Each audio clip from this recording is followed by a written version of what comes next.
The road is long, and it's getting dark. You walk along and feel a strange atmosphere. You look ahead into the distance, and you notice a cloud of fog. As you get closer to the fog, you realize that it's getting closer to you too. You hear the sounds of what seems like people marching along, with the sound of clanging metal. Suddenly, you are in the midst of the fog, and surrounded by Roman soldiers who are marching along the road. They don't see you and walk through you. After a few seconds, they've moved on. You watch them walk up the road until they're out of sight.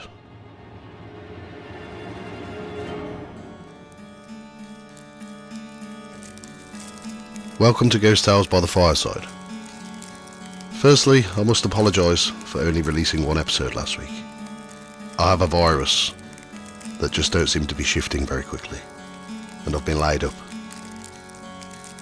Luckily, I'm feeling well enough to get back to it, so let's go on.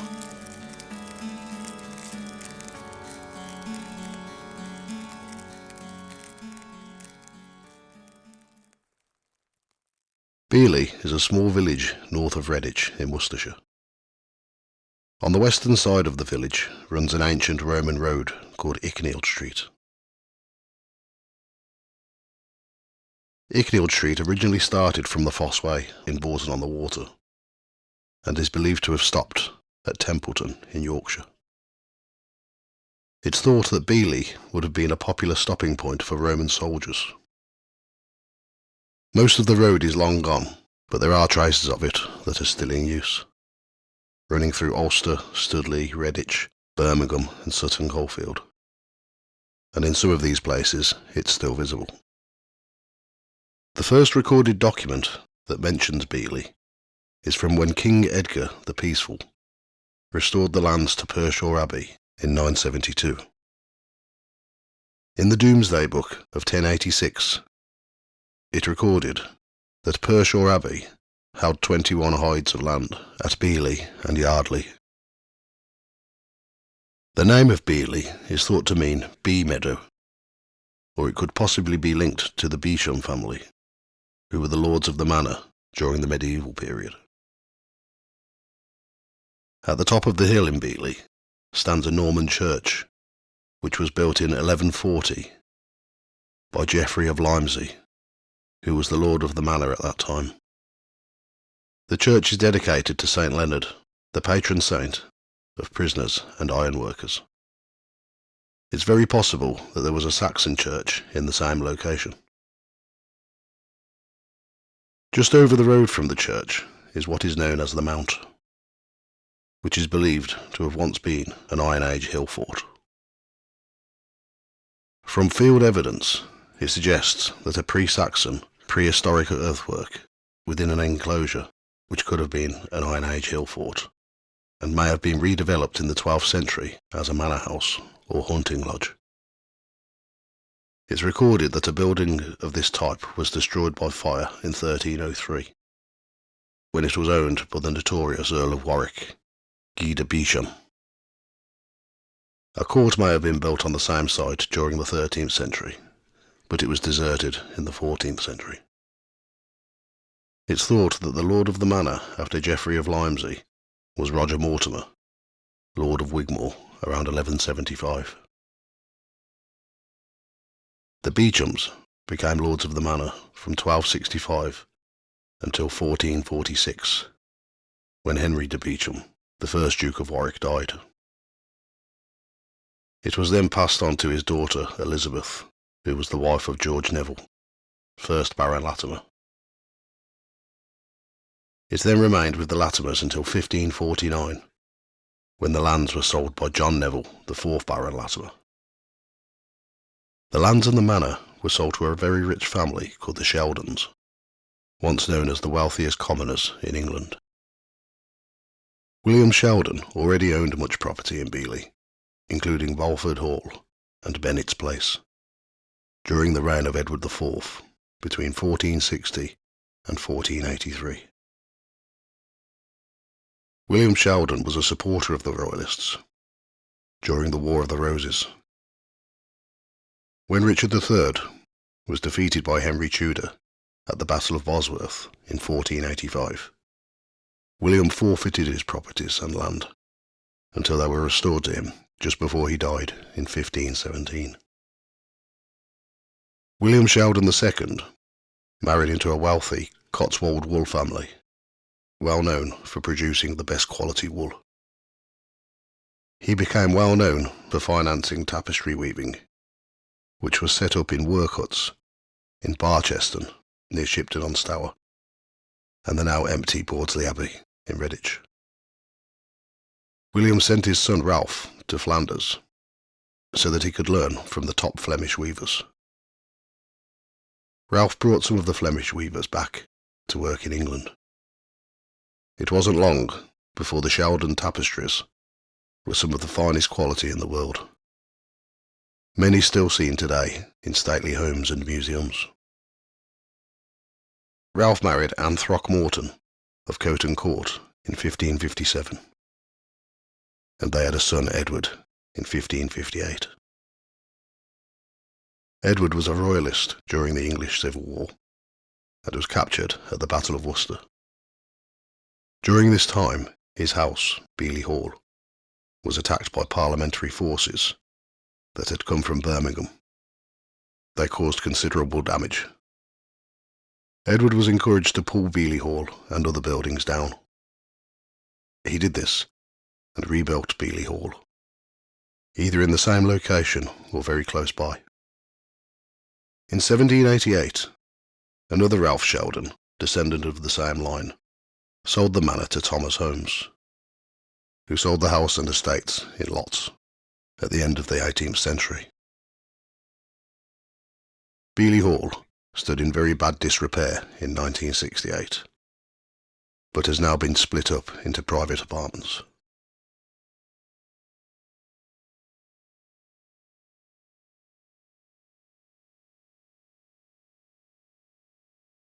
There have been many ghost sightings in this little village. Some are very old.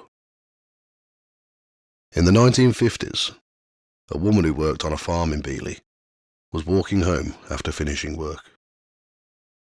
It was a dark but mild evening, and she was used to walking alone in the countryside. She was walking along Icknield Street and was getting near to the crossroads at the bottom of Church Hill when she noticed a thick fog just behind the crossroads. As she got nearer, she noticed that the fog was getting closer. As it approached, she could hear what sounded like marching, along with the sound of clanging metal. Then she could make out the shapes of people.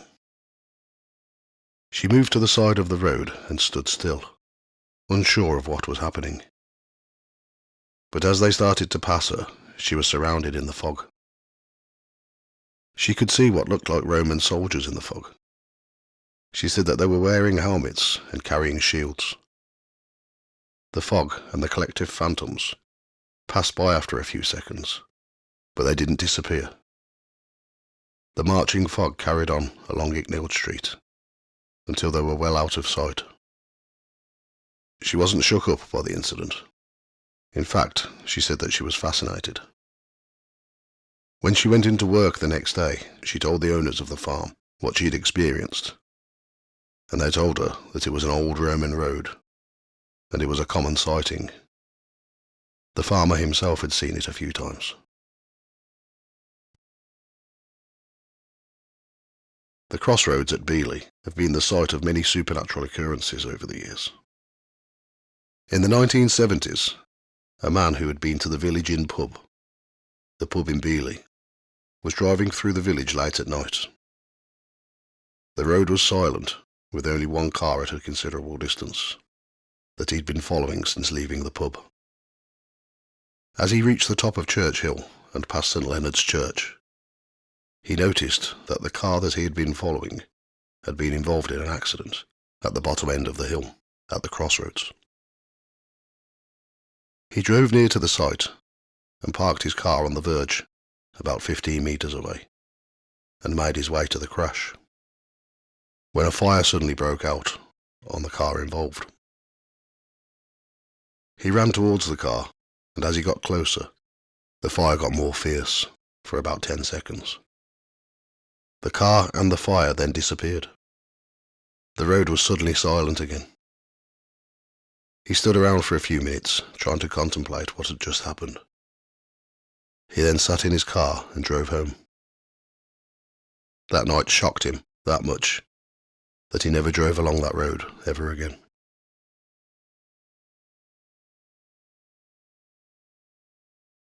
Over the years, there have been many accidents around the crossroads of Churchill and Icknield Street.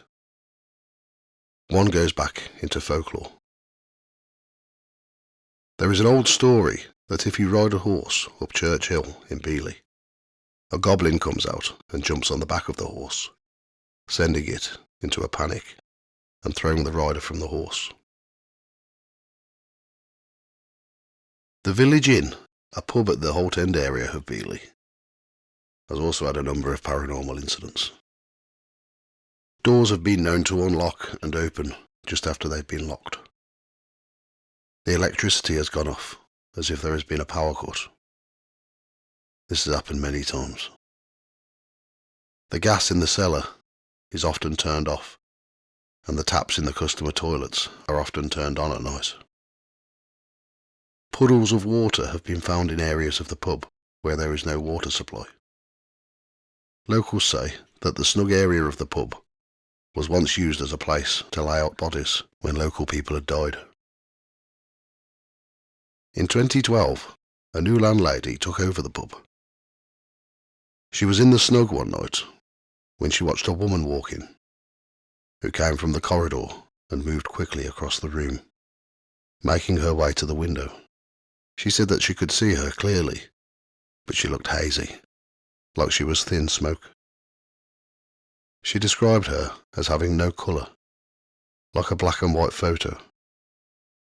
She went on to say that she was wearing a very dirty, long apron that reached to the floor, and that she was bent over as if she was very old.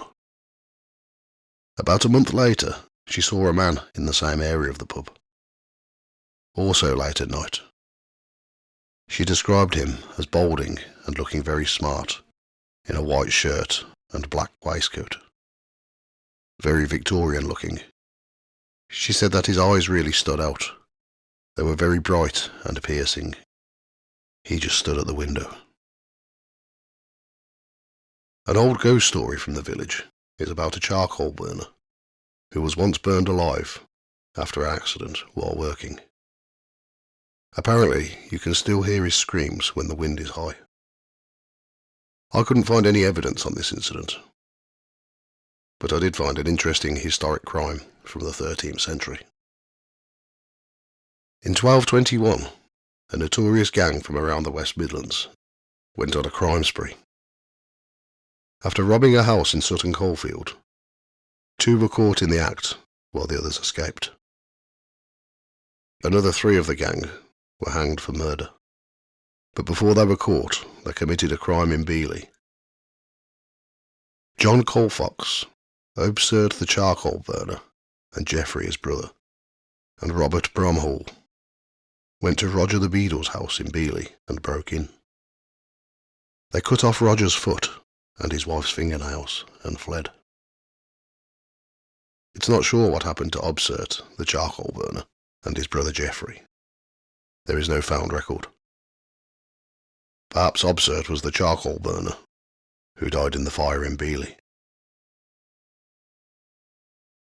In the 1960s, 2 painter and decorators were working on the vicarage at St Leonard's when they saw the ghost of a vicar.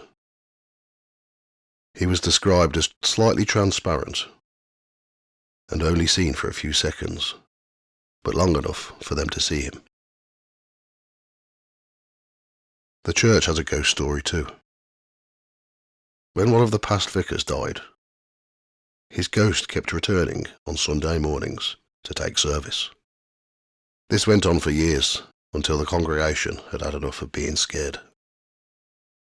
An exorcism was performed, and the ghost was banished to the Red Sea for 50 years. The ghost came back after the 50-year period was over. Perhaps it's the same one in the vicarage.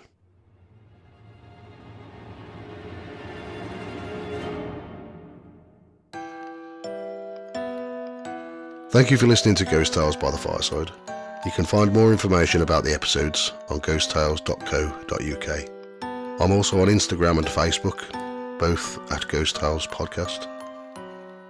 All writing, research, music production and sound effects are my own work.